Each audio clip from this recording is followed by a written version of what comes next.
La cloque est une maladie fongique fréquente chez le pêcher.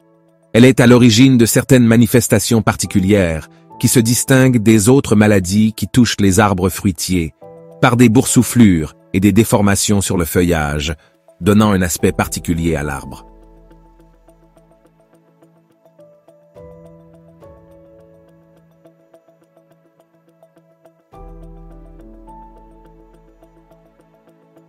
La cloque du pêcher est connue chez le pêcher et le nectarinier, mais elle peut toucher également d'autres rosacées à noyaux, comme le prunier, l'amandier et parfois, et très rarement, l'abricotier. On peut donc supposer qu'elle sera présente partout où l'on cultive le pêcher, sauf peut-être sous les tropiques, car la maladie n'est pas favorisée par les températures élevées. Cependant, même si l'on cultive désormais, au niveau de ces régions subtropicales, des variétés dites à faible refroidissement, les symptômes de la cloque peuvent se manifester sur les feuilles, susceptibles pendant les mois les plus frais de la saison de croissance. Les symptômes apparaissent au printemps, environ un mois après le début de la floraison. Les feuilles du pêcher s'épaississent et se déforment, montrant des plissements et un enroulement. Leur couleur vire du vert au rouge vif, selon la variété. C'est la phase où les cloques se manifestent, donnant un aspect déformé au feuillage. Ces boursouflures peuvent atteindre quelques centimètres de diamètre. Les inflorescences et les fruits récents peuvent être également touchés, les fleurs seront le plus souvent avortées ou donnent des fruits chétifs. Lorsque la maladie progresse, les feuilles se jaunissent, se dessèchent et tombent prématurément, affaiblissant ainsi l'arbre. En cas d'infection systémique, les pousses et des zones de l'écorce noircie. Les symptômes de l'enroulement des feuilles fraîches peuvent réapparaître sur les nouvelles pousses d'automne, sur les variétés vigoureuses. Chez certaines variétés de pêcher et de prunier, la maladie peut se manifester essentiellement par l'apparition des balais de sorcières, en induisant la prolifération des pousses, ainsi que par la momification des fruits. La maladie de la cloque du pêcher est apparue pour la première fois en Europe au XVIIIe siècle. Les jardiniers et les agriculteurs ont observé des déformations et des cloques sur les feuilles des pêchers, ce qui entraînait une chute précoce de ces dernières et une diminution de la production de fruits. Mais la cause exacte de la maladie était inconnue. Vers le début du XIXe siècle, elle a connu une propagation spectaculaire en Europe continentale et en Grande-Bretagne, où les agriculteurs ont distingué deux formes symptomatiques: la cloque printanière et les brûlures automnales.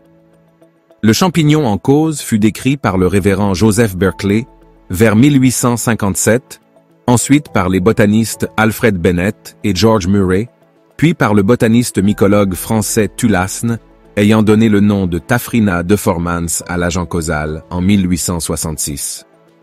Par ailleurs, Prilieu décrivit la maladie en détail, sur des pêchers le long des zones méditerranéennes de la France.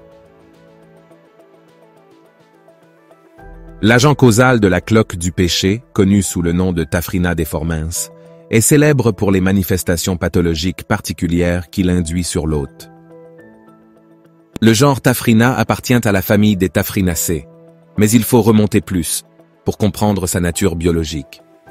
En effet, il est classé dans un groupe particulier des Ascomycota, la classe des Taphrinomycètes, dont les membres se caractérisent par un aspect morphologique similaire à celui des levures, mais avec une certaine évolution.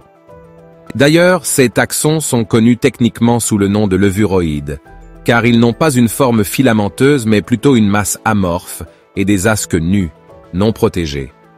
Bref, il s'agit de traits ancestraux. La plupart des Taphrina sont pathogènes et sont inféodés essentiellement aux essences forestières feuillues, comme le peuplier, l'aulne, le bouleau et l'orme. Toutes les espèces induisent presque les mêmes symptômes, à savoir le développement de tumeurs ou galles sur les feuilles et les pousses, des enroulements foliaires, ainsi que des proliférations ou balais de sorcières. Les cloques sont en réalité la résultante des sécrétions de certains analogues de régulateurs de croissance, notamment des auxines et des cytokinines, qui induisent chez le végétal des hypertrophies et des hyperplasies. Taphrina deformans est un champignon dimorphique qui adoptent un mode de vie saprophyte à l'état levuroïdal et un mode parasitaire à l'état filamenteux primaire. Le champignon hiverne au niveau des brindilles et des boutons à l'état de conidie ou de fragments levuroïdaux, qui germent au printemps et pénètrent l'épiderme foliaire, donnant un mycélium intercellulaire qui donne vers la fin des asques superficielles, libérant des ascospores. Ces dernières sont responsables de l'infection secondaire importante en pleine période printanière. Cette maladie a peu d'impact économique sur les vergers commerciaux où des traitements sont effectués, mais en l'absence de ces derniers, une perte totale de rendement peut se produire en raison d'une défoliation étendue et un rabougrissement et parfois la mort de l'arbre.